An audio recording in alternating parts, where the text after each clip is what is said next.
Welcome back to another episode of Rock Boys Football. Mike Norvell, this Florida State program going into a week 3 game against Memphis. That seems like it's an extremely pivotal game in terms of where this season is going to go for Florida State. I think the most popular conversation around Florida State right now heading into this week 3 matchup is who should be the quarterback for Florida State moving forward. I'm on Twitter and I'm on the message boards, and I see a lot of Florida State fans who would like to see some of the young talent on this Florida State team get a chance to run this offense as quarterback one. And quite frankly, I completely see where y'all are coming from, and I think I agree with that take. And I think it starts with if I'm going to watch this Florida State team struggle, I'd rather see them struggle with some young talent that is going through some growing pains as opposed to a fifth-year quarterback who's on his third different school, who's not going to be here in 2025 struggle. And so it at least gives you a little hope and optimism for what the season's going to look like in 2025. Now, there are two sides to this argument, so I want to get into one, the side where, hey, I want to see the young talent play.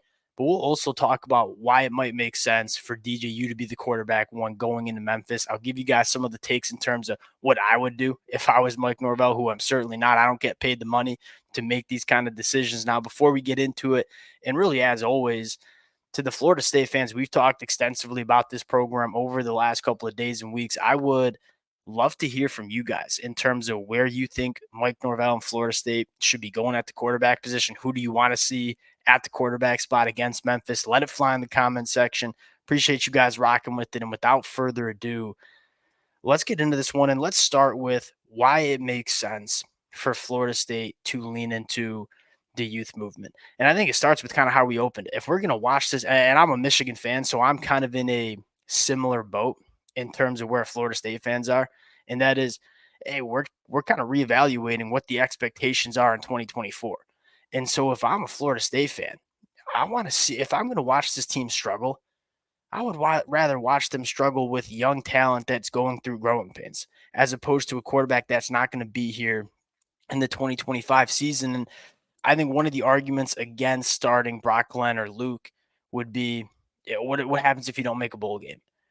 If I'm a fan, do I care if I'm going 5-7 or 7-5 and playing in a Little Caesars Bowl? I don't really care. I mean, the expectations for Florida State are to win an ACC championship and compete for a national championship. That's the expectations under Mike Norvell in Tallahassee. We saw it in 2023. So if I'm a fan of Florida State, I personally, and this is kind of one of my personal takes, I don't give a dang about whether we play in a Little Caesars Bowl at the end of the year or whether we're going into our offseason. I'd rather kind of take steps in the right direction in terms of figuring out what this team is going to look like in the 2025 season. I think, secondly, and one of y'all said this in the comment section the other day, and I thought it made so much sense. Look at Jordan Travis. Like, Jordan Travis was kind of put into the fire. He was certainly not ready to be a starting quarterback at the Power 5 level when he was first thrusted into the starting lineup. What happened with Jordan Travis as he was thrusted in? Yeah, it was ugly for a little bit, but he continued to get better and better and kind of became one of the best quarterbacks in all of college football. So if you like guys like Brock Glenn and Luke on the bench, they're not going to get as good sitting on the bench and watching football on Saturdays. They're going to get a heck of a lot more developed if you're thrusting them in the fire, letting them take on some live bullets. Yeah, there's going to be some growing pains, but I think Florida State fans fully expect those growing pains. There's not going to be a ton of pressure on these young quarterbacks to go out and perform like a Heisman Trophy caliber quarterback. We all understand that, hey, we're putting you in probably a little bit early than we should, but we're going to let you go in there, get your feet wet, and develop as a quarterback.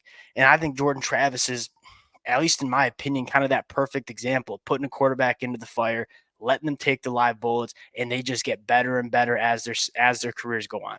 So I think those are the arguments that you look at and say, let's see what Luke or Brock Glenn can do. Now, the argument against starting DJU, and I do truly believe this. If DJU is the quarterback that's playing the best in practice, and if you're the coaching staff and you think DJU gives you the best chance to win a football game, you got to start the quarterback that gives you the best chance. And if that's DJU, it completely makes sense for Mike Norvell to continue to put DJU out there. You owe it to the rest of the team. It'd be unfair to the rest of the team to go out and put a quarterback in that you know doesn't give you as good of a chance as DJU. Now, what are bad examples? And I've seen this in the comment section. It kind of grinds my gears a little bit. You got to start DJU because we're paying him all this money. We didn't pay him all this money to sit on the bench. Bad example. Bad reason to start DJU. You're going to have to soak the payment to DJU regardless if he's playing or not playing. But if he's not the best quarterback that gives you a chance to win football games, don't start him because you owe him a certain amount of money through NIL because you got him in the transfer portal. I think that's a horrible reason to start a guy like DJU.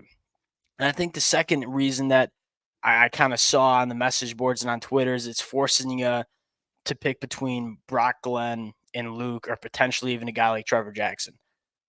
I also think that's a bad reason. I think if Luke, Brock, Trevor Jackson, DJU, whoever gives you the best chance to win a football game, you go with them. If you start Luke and Brock Glenn gets frustrated and wants to transfer out, he can transfer out. You still have Luke. You have Tramel Jones coming in. You have Trevor Jackson on this roster. I wouldn't start getting into that. I'm worried to name a starting quarterback because I don't want to upset the quarterback room.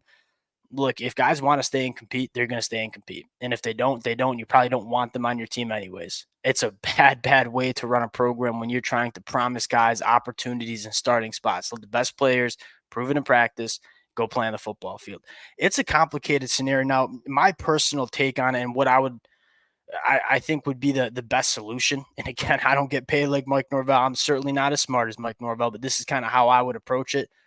All right, if DJU is the quarterback that's looking the best in practice and the coaching staff believes that he's the best quarterback to win you football games, then you start DJU. But it's a short leash. If you see what you've seen from Boston College and at times against Georgia Tech, and he's missing open receivers and he's not extending plays and he's taking sacks, you got to go with a different quarterback. I don't no, a quick way to lose a fan base is just continuing to do the same thing over and over again with really high expectations about this program. That's a quick way to get a lot of Florida State fans frustrated. And quite frankly, as a college football fan in general, looking at this Florida State program, it'd be frustrating to trot out DJU, throws 2 picks, struggles, is clearly not a quarterback that you can win with, and you just continue to rock with him. At a certain point, you have to start looking at the future and saying, how can we best get this Florida State team ready to go win in 2025? That's kind of my take on it. Again, I would love to hear from you guys in the comment section. I don't think it's a perfect conversation. It's obviously been a really frustrating season. That being said, I think the best way, and this is kind of my take, the best way to kind of garner some optimism, not only with the fan base, but within the program, is kind of getting a look at what the future might hold for Florida State. And it also play a role in kind of deciding, do we need to go to the transfer portal once again in this offseason to get another quarterback? You want to figure that out too. And whether it's Luke or whether it's Brock, who's going to be the guy next year, you want to have a sense. Are we going to have to go to the transfer portal and get another quarterback? Or do we have a quarterback on our roster that can win us football games in 2025? My takes on it. Would love to hear your takes in the comment section. Again, to the Nole fans, frustrating season, but y'all continue to show a ton of love to the boys. Appreciate you guys, and we'll talk to y'all later.